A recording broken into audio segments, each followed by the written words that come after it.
प्रणिता ब्लॉगमध्ये तुमच्या सर्वांचं स्वागत आहे। आज मी चालले दादरला जाण्याचा उद्देश सिद्धिविनायक मंदिर।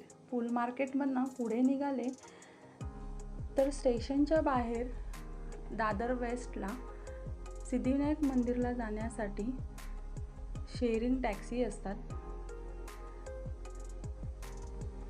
टॅक्सीनेही जाऊ शकता किंवा बसेसही जातात सिद्धिविनायक मंदिरासाठी। आज खूप दिवसांनी शांत वाटलं आणि म्हटलं चला मंदिरात जाऊया गणपती बाप्पाचं दर्शन घेण्यासाठी। कधीतरी असं मंदिरामध्ये जावं, रोजच्या धक्काधक्कीच्या जीवनातून थोडासा वेळ काढून कुठेतरी जाऊन शांत निवांत बसावं। आणि सिद्धिविनायक मंदिर म्हणजे तर खूपच सुंदर, तिकडची शांतता पण खूप छान। बाप्पाला बघून खूपच प्रसन्न वाटतं, मनाला शांती लाभते। आणि मग काय टॅक्सीमधून निघाले सिद्धिविनायकसाठी। इथे पुढे कॉर्नरला कबूतरखाना आहे। लहानपणी जेव्हा आम्ही इथे यायचो दादरला तेव्हा या कबूतरखान्याचं काहीतरी विशेषच नवल असायचं। आणि हे समोर आहे ते जैन मंदिर आणि हे इथून समोर दिसतंय ते गोल मंदिर, हा उंदीर मामा। टॅक्सी चालू झाली आणि निघालो। थोडं पुढे गेल्यानंतर इथे आपल्याला लागतं पोर्तुगीज चर्च, ते पण फार जुने चर्च आहे। हे दिसतंय ते पोर्तुगीज चर्च।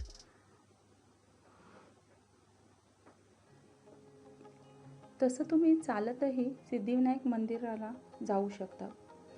कमीत कमी 15 ते 20 मिनिटात मंदिरापर्यंत चालत पोहोचता येतं। मंदिरामध्ये 2 प्रकारच्या रांगा असतात, एक गाभाऱ्यातली रांग आणि एक मुखदर्शनाची रांग।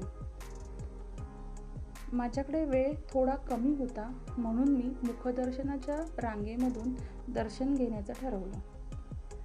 इथे आतमध्ये एंट्री केल्यावर छोटंसं हनुमंताचं मंदिर लागतं।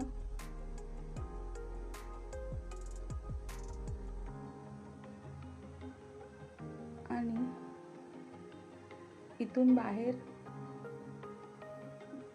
बाहेरून ही रांग असल्यामुळे मंदिरातच जाते, फक्त मध्ये एक गेट असतो, हाच तो गेट। आणि इथून संपूर्ण गाभारा दिसतो। ही आहे दिसणारी समोरची गाभाऱ्यातली रांग।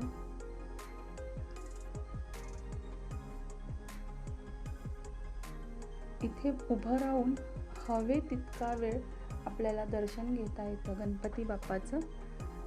गाभाऱ्यामधल्या रांगेतून गेल्यानंतर लगेचच बाहेर निघावं लागतं, पण मुखदर्शनाच्या रांगेतनं गेल्यानंतर तिथे खूप वेळ उभं राहता येतं आणि गणपती बाप्पाचं छान दर्शन घेता येतं। गणपती बाप्पा तर खूप सुंदर आहे आणि जेव्हा त्याला असं फुलांनी सजवलं जातं तेव्हा तर फारच अप्रतिम। हे ते हनुमंताचं मंदिर। हनुमान बाप्पा पण गोड आहे। थोडा वेळ इथे बाहेरच हनुमंताच्या मंदिराच्या इथे बसले आणि मग निघाले, दर्शन घेऊन बाहेर आले। बाहेरचा मंदिराच्या बाहेरचा परिसर पण खूप मोठा आहे। प्रसाद घेतला आणि परतीच्या प्रवासाला निघाले। मंदिराच्या इथे आतल्या भागामध्ये खूप छान छान दुकानं पण आहेत, तिथे खूप सुंदर गणपतीच्या मूर्तीही भेटतात। बाहेरून हे मंदिर असं दिसतं आणि मग निघाले घरी। चला तर मग तुम्हाला माझा हा व्हिडिओ आवडला असेल तर नक्कीच माझ्या चॅनलला लाईक, शेअर आणि सबस्क्राईब करा आणि माझ्याबरोबर असेच फिरा। थँक्यू।